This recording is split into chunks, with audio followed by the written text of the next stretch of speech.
For verses to live by. My name's John Dickerson, and I am the campus pastor at Liberty's York River campus, and I've been there for almost 4 years. My life verse, the verse that means the most to me, is found in Deuteronomy 31:8. It says this: "The Lord himself goes before you. He will be with you. He will never leave you nor forsake you. Do not be afraid. Do not be discouraged." I've seen the truths of this verse just in my life throughout the last 20 to 25 years that I followed Jesus. And it's just meant so much to me. And I want to just start by giving you a little bit background information.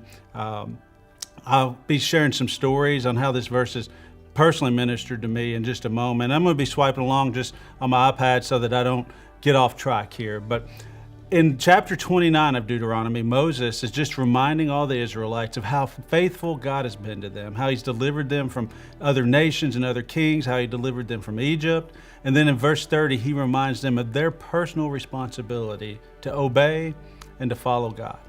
And then we come to verse 31. In the first few verses, he's still talking to the nation of Israel. But then around verse 6, he begins talking to Joshua himself and commissioning him to lead the Israelites into the promised land. And he reminds Joshua and the people listening in this verse that there are three truths. One, that God goes before you. God always goes before us. The second truth is that God will be with us. And then the last truth is God never leaves us or forsakes us. And because of these three truths, we get the last part of the verse. There's no need to be afraid or discouraged. You see, you're going to face adversity, but God's already gone before you to handle that. You're going to face change in your life, but God will be with you as you face that change. You're going to have storms and trials come into your life, difficult times, but God's never going to leave you or forsake you. There are battles that lie ahead, but we're going to see a victory because God is with us. He goes before us, and he's not going to leave us or forsake us. So let me start by just sharing part of my story. You see, I did not grow up in church. I went to church occasionally. There was a time period when I went to church quite a bit. And then my mom was in a car accident when I was around 14, and we quit going to church. And my view of God, I always believed that God existed, but my view of God, that he was just this higher power that was up in heaven waiting for me to mess up so he could discipline me. In fact, when I was in college, if I had a big test that week, I'd go to church that Sunday just to make sure God was on my side. And so that was my view of God. However, my last year of college and my senior year, I came to know Jesus personally, but I can look back at all those times that God went before me. You see, even when I wasn't seeking a relationship with him, he was seeking a relationship with me. And I can remember going to a revival in another county from where I lived. I went with a girl and getting convicted over using the Lord's name in vain. And that started my journey. And a friend challenged me that I was a hypocrite because I hadn't read the Bible. So I read through the whole Bible before I was ever a believer. But then my last year of college, someone came to my dorm room and shared the bridge illustration of the gospel with me. And he left, and I said, I believe that, and I knew I believed that, but that started my journey. And then in the spring of 1996, just a few months later, I was at the Cincinnati Reds opening day baseball game, and the umpire, after 7 pitches, had a massive heart attack and died on the field, and it just impacted me. I had no peace. Didn't understand it at the time, but looking back, it's because I didn't know what would happen to me if that was me.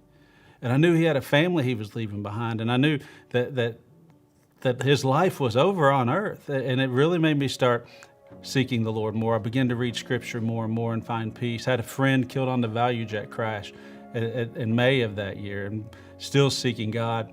And I'm going to church with my girlfriend, who became my fiance, who became my wife, Joy, and we're going to church. And there's just one Sunday I knew I had to go forward. I couldn't sit still, and God's took me forward, and I've rededicated my life because I'd made a decision that I thought was real as a child, and it really wasn't. And so all of that to say this: there are moments I could see that God was going before me, like going to that revival, like that friend that he put in my life. I can even remember someone sharing the 4 spiritual laws with me in college. And I could see all those moments God went before me. And then I could see when I was going through those difficult times, when I witnessed that death, and when my friend died on the value jet crash, that God was with me. His presence was with me. It was more real than anything I've ever seen, and that he would never leave me or forsake me. A couple of other stories I'd like to share to just illustrate how God has used this verse in my life and how I've seen it applied in my life. The first one is I brought into my marriage a pornography addiction that my wife knew nothing about. Keep in mind, I got saved in college. And so before I was saved, I was doing the things of this world. And I can remember it clear that God was telling me, it was a Monday night, you need to confess this to your wife. And I'm like, God, she's not going to understand. She's going to get mad. I'm not sure what's going to happen. And he was assuring me, I will go before you. And he went before me and he prepared Joy's heart. And when I sat down and said, hey, I just need to confess something to you. I have a pornography addiction. I know you don't know anything about it. I've kept it secret. But I want to confess it to you because I know it's sin and I want to move away from it. I need your help. And I want to ask you to forgive me for being unfaithful to you in that way. And outside of Jesus, she showed me more love and grace and mercy than I think anyone ever has. And though she didn't approve of it, she loved me through it. And from that point forward, anytime I slipped and fell in that area, I'd have to go home and confess it because I couldn't look at her in the eyes. I couldn't be around her and have that secret. And so there were many other times I had to confess, hey, I fell today. But God was always with me through that and helped me be honest in my confession, not just sugarcoat anything, but to share what he was doing in my life to her. And she forgave me time after time. It doesn't mean she didn't ask questions. It doesn't mean that she understood everything. But that was in 1998. God went before me. He was with me. He never left me. He never forsook me. And I've been free from a pornography addiction since 2000. For 21 years, I've had victory. And so we see that I don't have to be afraid. I don't have to be discouraged. But I do have to stay guarded. I have to make sure that I don't just stay unguarded in my life. I have to be disciplined in my life. And I have to constantly communicate. And one last story to just share this verse. My dad was raised in a denomination that was more works-based, that you earn your way to heaven. It's not by a gift of God. It's not by grace. It's by what you do. You have to be 51% good when you die, or you go to hell, or you go to purgatory. And so when I became a believer, I was on fire for Jesus, and that changed our relationship some. And I remember there were many times I'd witnessed to him. I shared the bridge illustration with him. I shared things, and his brother died, and I asked him about his testimony, how he came to know the Lord, because he said he knew the Lord, and just on and on and on. There were many times I shared. And after I baptized my youngest son, Jonah, back around 2014, he started talking to me about me baptizing him. And I said, well, Dad, I'd be happy to baptize you, but you have to tell me why you want to be baptized. And he knew the gospel. I mean, he was able to share it with me, and it was obvious there had been a change in his life. But I told him, I said, Dad, I'd be happy to baptize you, but I want you to find a church home. I want you to go to church regularly. I want you to be a part of a fellowship. And he drove up here one weekend. I got to baptize him here at Liberty. I've had the privilege, because God's gone before me and he's been with me, and my family never left us or forsook us. I've been privileged to baptize all four of my sons and my father.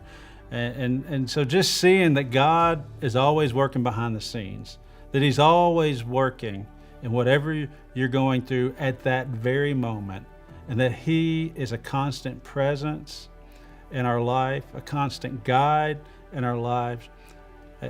We don't have to be afraid. When we're afraid, that's the check engine light on our soul saying you need to talk to God because something's wrong.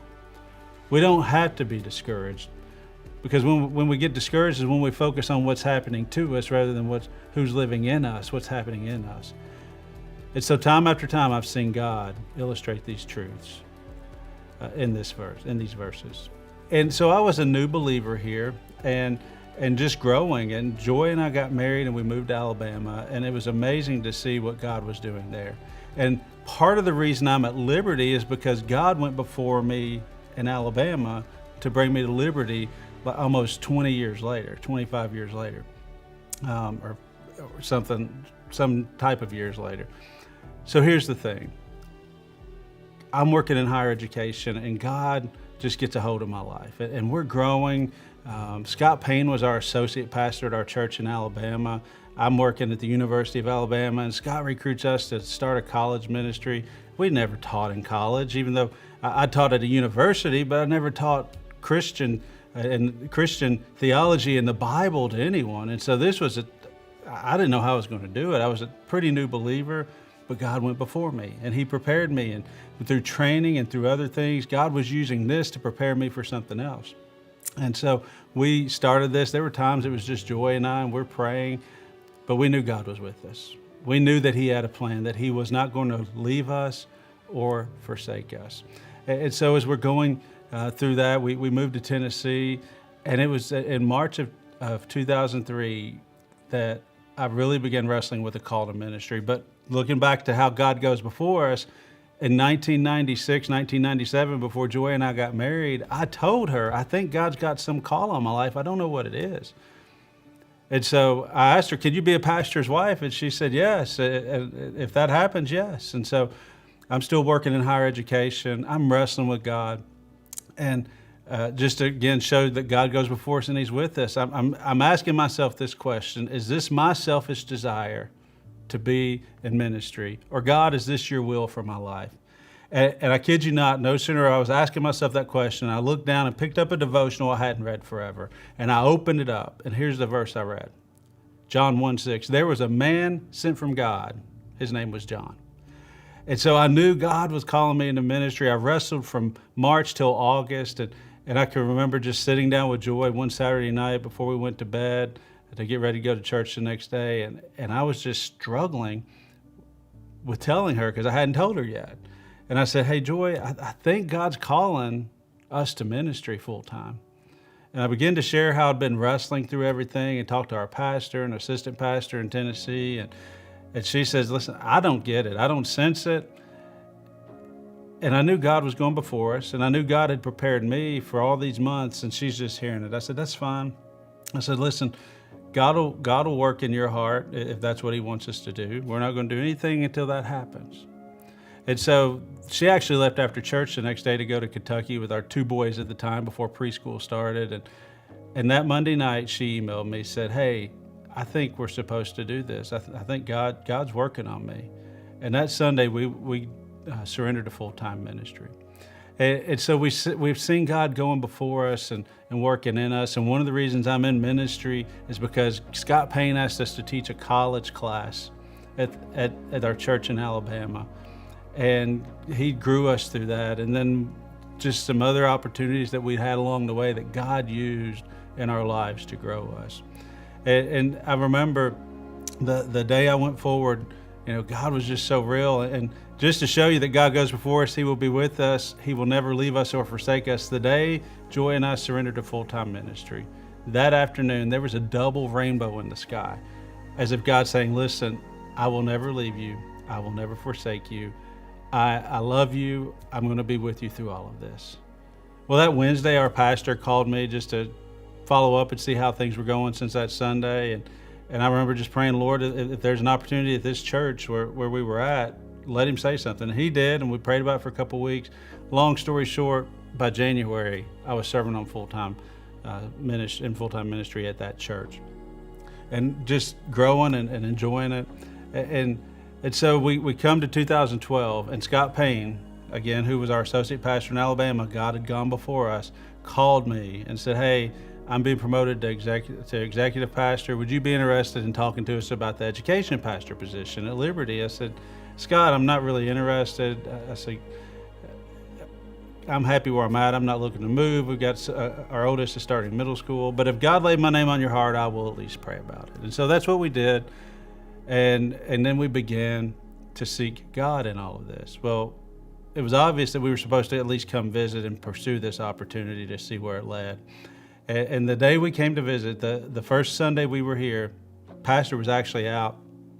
Daniel and Zach actually preached and led worship for the first time, and we were just blown away at how talented they were and how God-centered they were. But that morning in the hotel before we came to church, we're reading through the Bible in a year with our old church. And our pastor was preaching something from it that week, from our reading that week. And here's the verse from Isaiah 6, "Whom shall I send? Who will go for me? Here am I, send me." Again, God had gone before us. Now he was with us, telling us exactly what he wanted us to do. And so even later that evening, that Sunday evening, I met Joe Hunt and found out he and I are from the same town of 1,000 people in Kentucky and had never met until that day. Because he had moved out right when we moved in. And so God was just confirming it. We sold our house in 3 days, which was unheard of in 2012. We found a house, and even that's another story. We had 3 people bring us the same house listing in Dickerson saying, "I think you should go look at this house." And we weren't really interested in Dickerson, but God was going ahead of us. He was with us. And here's the thing. Even through difficult times, God has always been with us. Our first pregnancy in 1999, 10 weeks into it, we found out that the baby's heartbeat had stopped. It was on a Tuesday night in Alabama, and we went to our church's visitation that night, broken, and they just came around us and prayed for us. God was being with us through those people. And he was preparing us for what was going to happen. And so we had the miscarriage. And it was a tough time for us. It was our first pregnancy. And of course, you start questioning, well, will I ever have a baby? Will we ever have a family? But I remember God was with us. We're driving to the hospital after she had the miscarriage. And we're singing worship songs. And that was only because God was with us, and he never left us or forsook us. He's always been with us. And so as we go throughout life, we're going to have these times where we just have to trust God, and we have to know these truths. When fear or discouragement is entering our lives, we have to ask ourselves, am I believing these 3 truths? Do I believe that God has gone before me in this? Do I believe that God is with me right now? Do I trust that God will never leave me or forsake me? Because those are 3 promises God made to the nation of Israel, and through Scripture has made to us. And God does not lie. God does not change. But we can trust him. And when we believe those 3 things, there's no reason to be afraid. There's no reason to be discouraged, even in the midst of a storm, even in the midst of a trial. And I'm reminded of the story of Jesus calming the storm on the boat, and the disciples are doing everything they can to make things right. Then they go wake Jesus up. They go seek his presence in their situation instead of trying to handle it on their own. And he says, "Why do you still have so little faith?" And as I think about these verses, and as I think about storms and trials that we've gone through, if you raise kids, there's storms and trials in that. In marriage, you go through ups and downs, and it's like a roller coaster at times. You experience loss of family members, disease and sickness, and our miscarriage, and things like that. But I just want to remind you that the presence of a storm in your life does not indicate the absence of the Savior. Jesus went through that storm with them, and he was on that boat. Jesus was with them. He had gone ahead of them. He knew what was going to happen, but he never forsook them. He never left them. And it was even just a mild rebuke. And so as we go throughout our lives, we have to remember that, and that leads us to be faithful. And so at the end of my life, I want to be still believing. I want to still believe those verses are true. That God was with me. That God went before me. That God never left me or forsook me, no matter what's going on in my life. And I hope these 2 verses will be a good summary of my life. Acts 11:24, Paul's writing about Barnabas. It says he was a good man, full of the Holy Spirit and of faith, and a great number of people were added to the Lord. I hope that can be said of me, because I believe that those 3 truths of Deuteronomy 31:8, that I will step out in boldness and not be afraid to share my faith. that I will see a lot of people in heaven because God worked in me and through me. And then the last verse I want to share with you, John 17:4, just read in my quiet time last week. Jesus is praying to the Father before he goes to the garden and is arrested. And it's the high priestly prayer. And he says this, he says, I've glorified you on earth, having accomplished the work you gave me to do. Guys, I'm going to tell you, we cannot accomplish God's work in our own power and our own strength. We cannot do it by ourselves. We have to believe that God goes before us, that God is with us, and that he will never leave us or forsake us. And then we will move forward in that work obediently, not being afraid, not being discouraged, but stepping out in faith. Verses to live by. This is the verse that I want to live my life by. Hope you enjoy your night. God bless. Thanks for joining us.